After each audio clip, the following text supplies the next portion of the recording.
A financial jolt just hit the system, and the impact is going global. The U.S. government is firing up a record-breaking borrowing spree.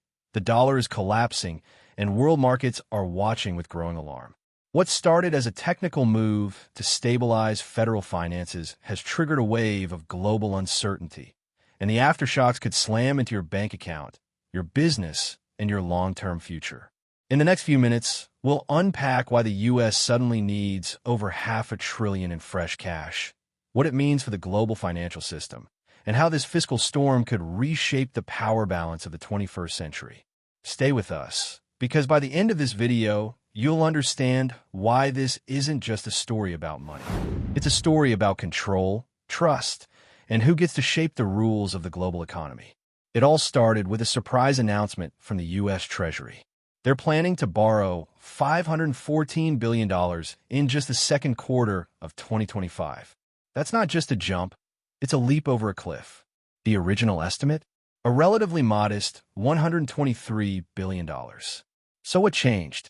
Several things.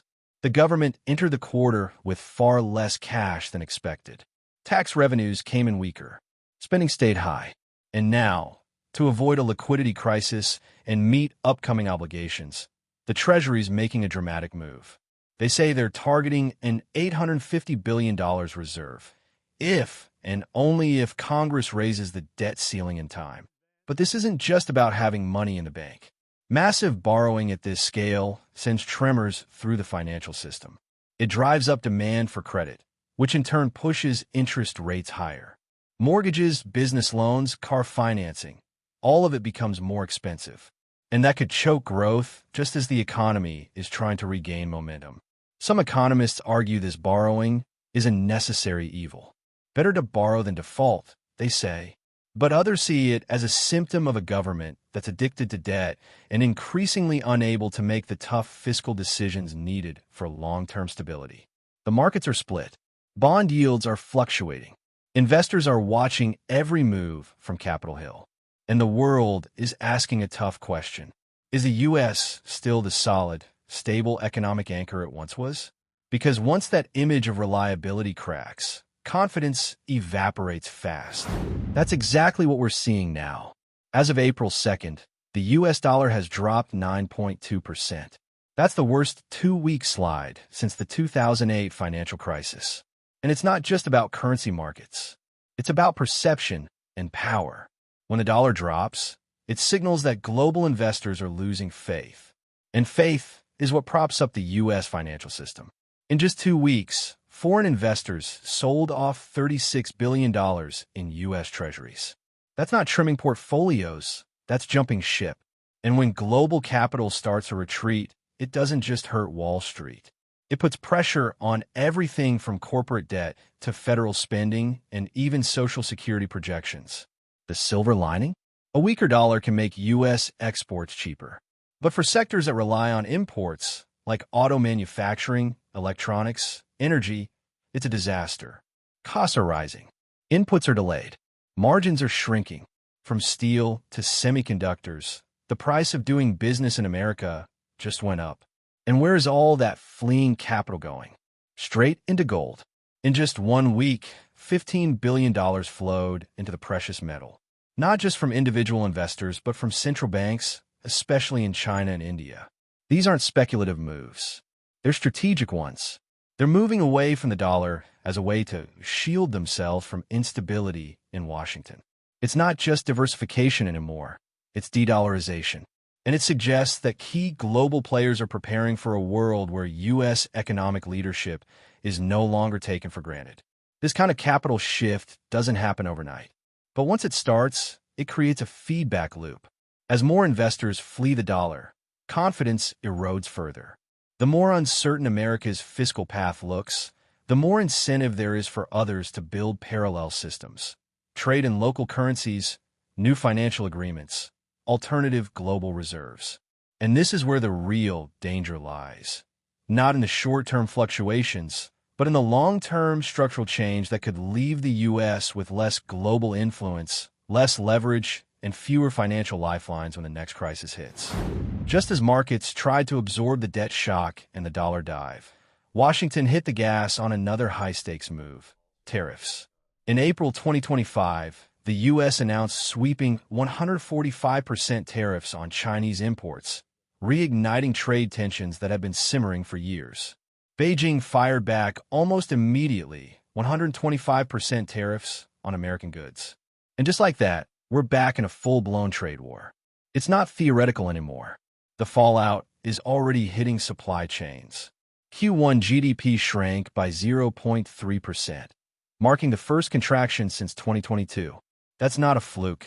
It's the result of panic buying before tariffs kicked in, combined with a pullback in government spending.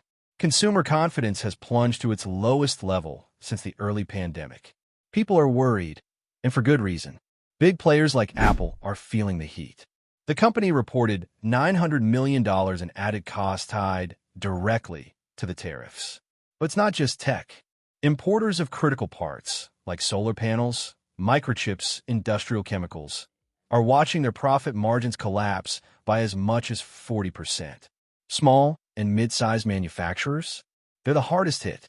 They don't have the scale to absorb those costs, and passing them on to customers just means losing business. This isn't just a Wall Street problem. It's a Main Street crisis. From local suppliers to hardware stores, the rising costs are spreading like wildfire. And the consequences don't stop at the border. Global supply chains are now rerouting in real time. Freight prices are jumping. Delivery timelines are slipping. And foreign companies that once counted on stable U.S. trade policy are starting to hedge their bets elsewhere. Which brings us to the million-dollar question. What's the plan? At the Millen Institute's Global Summit, Treasury Secretary Scott Bessent stepped up to explain the administration strategy. Confident and composed, he outlined a three-pronged approach. Trade reform, tax cuts, deregulation. The message? Yes, things look chaotic. But America, he insists, is still the center of gravity in global finance. His plan includes faster permitting, reduced red tape for businesses, and aggressive incentives for domestic investment. It's a classic pro-growth formula that aims to calm markets and keep capital flowing into the U.S. But the reception? Mixed at best. Ken Griffin, the billionaire hedge fund CEO of Citadel, didn't hold back. He slammed the tariff policies as crony capitalism, a system where the government picks winners and everyone else gets left behind. And he's not alone. Other financial leaders raised red flags about the unpredictability of current economic policy. The markets can handle risk, but they can't handle chaos. The concern isn't just about strategy, it's about trust. Investors are demanding more than a roadmap. They want results, tangible outcomes that show the U.S. can manage its debt, protect its currency, and maintain global leadership without spinning out of control. Until that happens, skepticism is going to hang in the air. Meanwhile, global competitors are seizing the moment. China is tightening its trade relationships with the global south. India is ramping up local production and diversifying imports. Even the EU is quietly exploring non-dollar trade mechanisms with key partners. The longer this uncertainty drags on, the more the world starts adjusting to a future that doesn't revolve around U.S. dominance. So where does that leave us? The U.S. economy is staring down a high-speed curve, a $514 billion debt sprint, a dollar in decline, and a trade war that's bleeding into every corner of the economy. The administration's strategy may yet pay off. Tax incentives and deregulation could reignite business growth. Tariffs could, in theory, rebalance global trade dynamics. But none of it will matter without restoring global trust fast. Because the real danger isn't just the numbers. It's the growing sense, both at home and abroad, that America might be losing control of its economic engine. So what do you think? Is this all part of a bold recovery plan? Or are we witnessing the early signs of a larger economic retreat? Drop your thoughts in the comments. Smash that like button if this breakdown helped you see the bigger picture.